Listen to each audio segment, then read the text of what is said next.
Bienvenidos a esta exploración. Hoy nos metemos de lleno en la ergonomía en el trabajo, basándonos en fuentes sobre seguridad y salud laboral. El objetivo es entender bien qué son esos factores de riesgo ergonómico y, cómo nos afectan a la salud.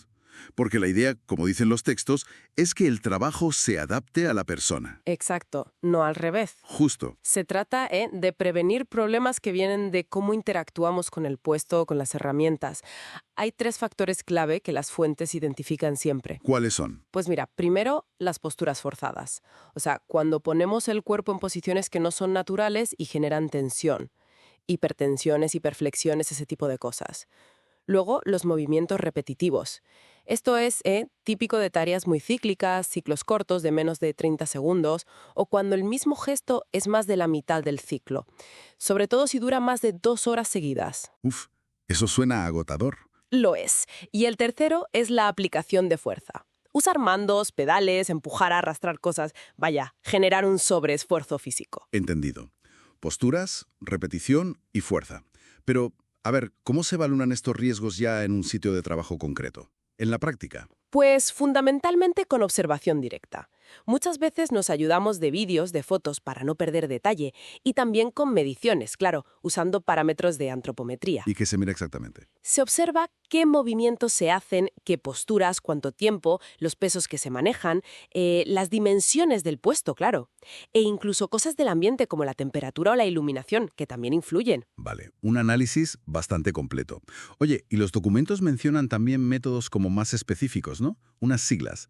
REVR, LEST, RULA, REVA, NIOSH o WAS. Sí. ¿Nos das una pincelada? Claro. Son herramientas, digamos, para cuantificar el nivel de riesgo. Por ejemplo, RULA o REVA se usan mucho para valorar el riesgo de trastornos en brazos, muñecas, las extremidades superiores. Ajá. Otras, como NIOS, se centran más en el levantamiento de cargas, en cuánto peso es seguro levantar. OWAS es más para posturas generales. La elección, depende del profesional y de lo que se quiera analizar. Entiendo. O sea, son formas de ponerle un número al riesgo para saber dónde actuar primero. Y es importante hacerlo, porque los efectos de una mala ergonomía, no son una simple molestia. Para nada. Hablamos de lesiones músculo-tendinosas, las LMT, que pueden ser por un esfuerzo muy fuerte en un momento dado. Un tirón, vamos. Eso. Pero también, y esto es clave, de lesiones por trauma acumulativo, las LTA.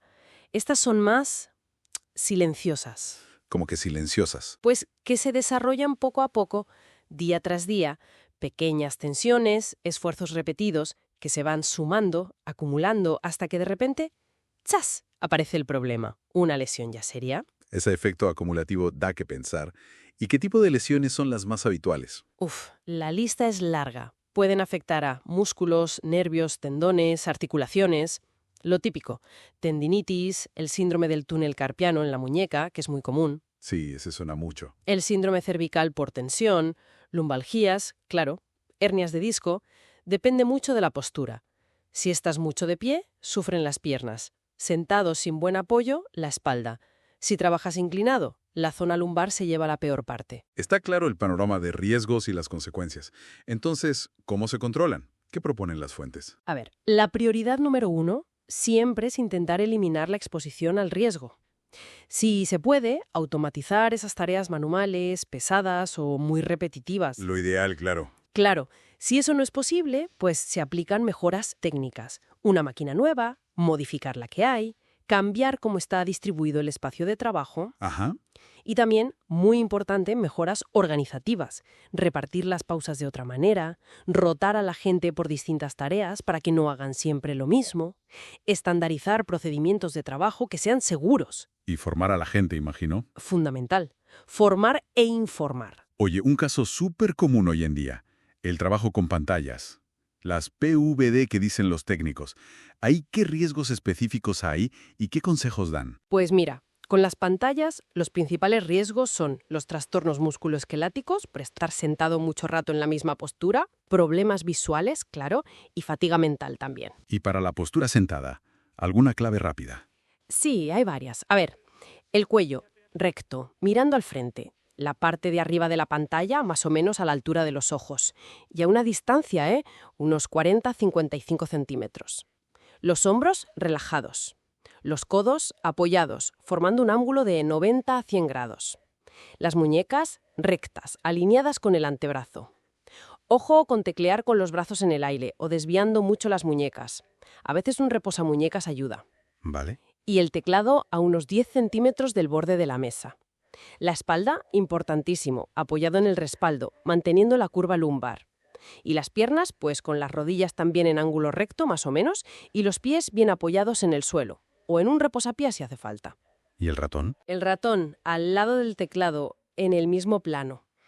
Que no tengas que estirar mucho el brazo para cogerlo. Son consejos muy prácticos, la verdad.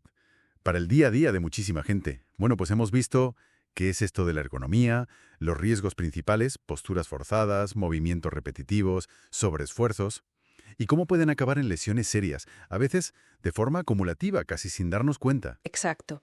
Y hemos repasado cómo se evalúan esos riesgos, desde la simple observación hasta herramientas más técnicas y las estrategias para controlarlos. Eliminar, mejorar técnicamente, organizar mejor el trabajo. El ejemplo de la pantalla es muy ilustrativo de cómo aplicar esto a algo cotidiano. Queda claro que adaptar el entorno de trabajo a nuestras capacidades es, bueno, fundamental para la salud y el bienestar. Sí. Y quizá para reflexionar, podríamos preguntarnos, ahora que la tecnología y las formas de trabajar cambian tan rápido, con el teletrabajo, los modelos híbridos, ¿qué nuevos desafíos ergonómicos están surgiendo o podrían surgir? Y sobre todo, ¿cómo podemos adelantarnos pensando en la ergonomía desde el minuto cero, desde el diseño de las herramientas y los espacios del futuro?